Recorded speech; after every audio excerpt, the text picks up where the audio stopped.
Current 20 సెకండ్లు.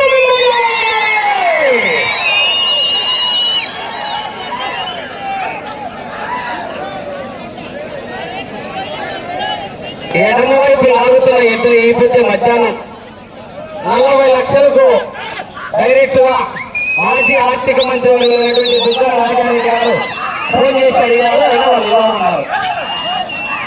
ఉత్తమ రాజేంద్రనాథ్ రెడ్డి గారు మాజీ ఆర్థిక శాఖ మంత్రి, ఆయన ఫోన్ చేసి అడిగినారట. థ్యాంక్ యూ అండి. 2000 మంది లైవ్ ప్లీజ్ లైక్ చేయండి.